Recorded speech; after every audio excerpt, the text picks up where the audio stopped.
Good afternoon. I'm presenting this deputation on behalf of Save Walsall and the Western Wards who strongly object to this application.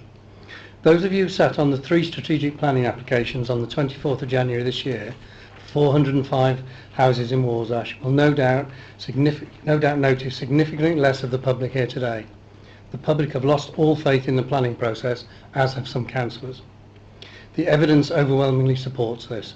Despite petitions, marches, deputations, protests and thousands of comments, all to no avail, there now lies an opportunity today to restore some of the public's faith in the planning process, and that decision rests with you.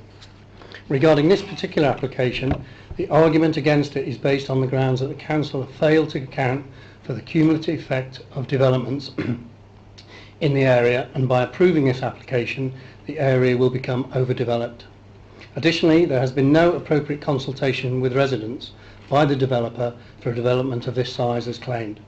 As you know, when assessing each application against the local plan and policies, these largely can be disregarded if a 5-year housing supply cannot be demonstrated, as is the case here.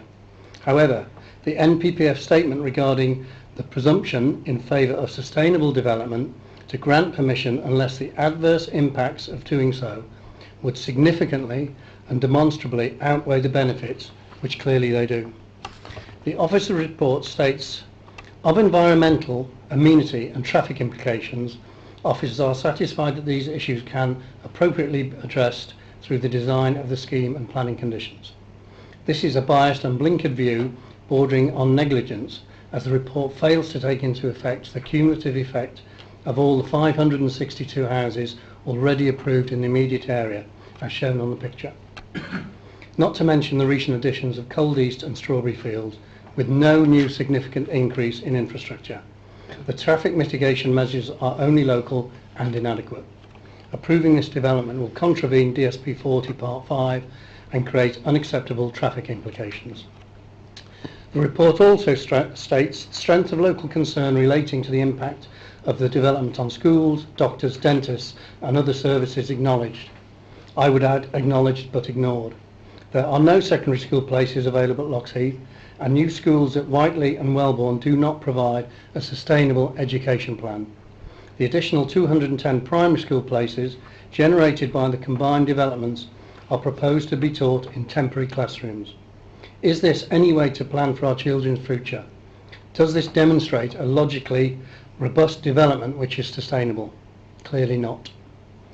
Building permanent school buildings on existing school playing fields requires central government approval, yet this application is being recommended for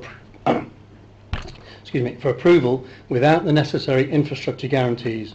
Therefore, this application contravenes DSP 40 Part 5 and will create unacceptable amenity implications.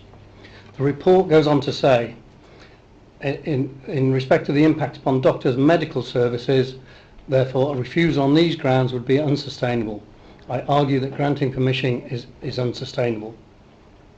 To summarise, assessment of this application against DSP 40